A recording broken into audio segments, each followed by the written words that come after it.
Activists in Savannah, Georgia are fighting to shine a spotlight on a little-known but very painful moment in American history.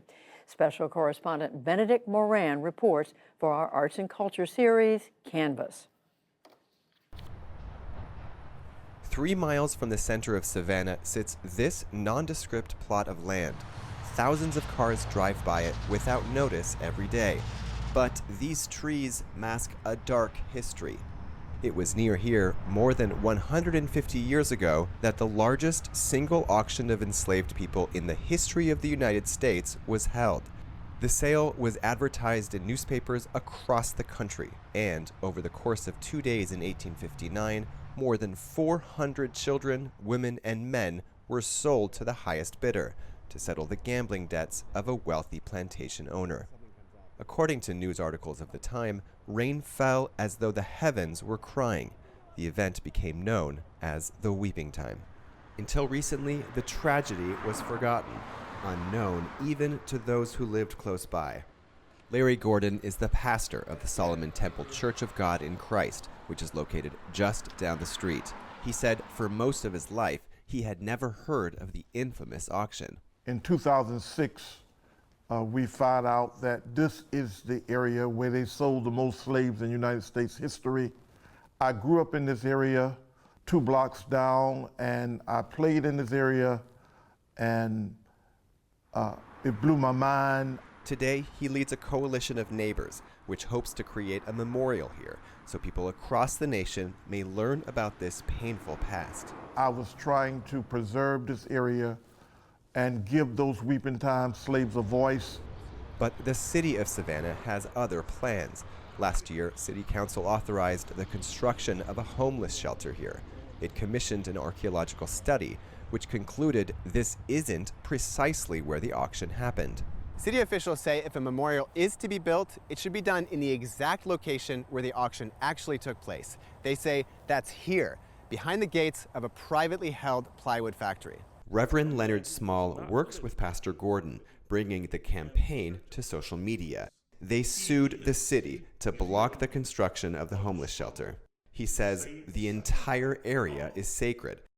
This land is the land that they're saying had nothing to do with the Weeping Time sale. This area was the entrance for the elite. This area is associated with, intimately, the Weeping Time sale. Behind the clash over the Weeping Time Memorial is a bigger debate unfolding across the country, what should be remembered and commemorated in public spaces. Before the Civil War, Savannah became one of the wealthiest cities in America, largely because of cotton, which was grown and picked by enslaved people. But walk the streets of the city today, or take a ride in its famous trolley tours, and you'll see there are few memorials to that past. That's why many want to put the site of the Weeping Time slave auction on the map. The largest slave sale is important not just because of the numbers, but it's because it is something that allows us to see the intensity of what was going on. Kwesi DeGrasse Hansen is a geographer who helped discover the location of the Weeping Time auction site. He says the Weeping Time is part of a hidden, silent, and sometimes erased landscape of slavery in the South. Many people don't realize if we drive the streets of Savannah, Georgia, those streets were carved out of pine groves by enslaved people. We're all benefiting from their labor, and they deserve our honor. That means telling the full story of Savannah's past. This tour is about truth-telling, reconciliation, healing, and repair. Pat Gunn runs Underground Tours, which she says tries to give tourists the full truth about Savannah's history. On a recent morning in October, Gunn guided a group of tourists on a walking tour of the city. As we take this 2-block walk, you will find 0 markers on slavery, no markers by the city of Savannah, like it never happened. The group visited caverns under Bay Street where Gunn says enslaved Africans were likely kept before being sold, and a square where many banks profited from slavery. They create 8 banks in this square, and those 8 banks transfer by assignment are still existing. The 2015 shooting of churchgoers in neighboring South Carolina unleashed a national movement to learn more about systemic racism. and an effort to remove many public symbols of the Confederacy. Pat Gunn leads a movement to change the name of one of the city's 22 historic squares, which, since 1851, was named after John C. Calhoun. He was a former vice president and a fierce defender of slavery who also advocated for the ethnic cleansing of Native Americans. All rise. During a heated public comment session, Savannah residents came out in support of the name change. I cannot imagine how anyone would want to continue to honor Calhoun in our city. It should be just that simple. It is just time to do this. Others defended Calhoun, calling for the city to keep the name. Trying to change it, to me, is an insult to my heritage, my family's heritage, and the city's heritage. Savannah Mayor Van Johnson says renaming Calhoun Square and memorializing the Weeping Time is not an attempt to rewrite history. It's rather an effort to expand it, to be more inclusive of Savannah's past.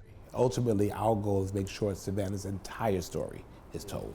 Some people are very concerned about old monuments. I want to create new monuments. Johnson says a memorial to the Weeping Time slave auction should be built, just not on the site where the homeless shelter will be. My goal will be is to continually try to seek out a way to allow for some public access to this private space to construct a significant memorial to what happened in Savannah on those days. Memorial proponents want a place where descendants of those who were sold can come to remember. Only the first names of the victims of the sale were ever recorded. George, Sue, and their children, George Jr. and Harry, sold for $620 each. Not even infants were spared. Hannah was just 3 months old when she was sold. It is important that we, the American family, save this site so that it could be a place of reflection, contemplation, and consecration. It is unconscionable to me that in 2022, in a city that's majority African American, we would have to fight to save this site. For the PBS NewsHour, I'm Benedict Moran in Savannah, Georgia.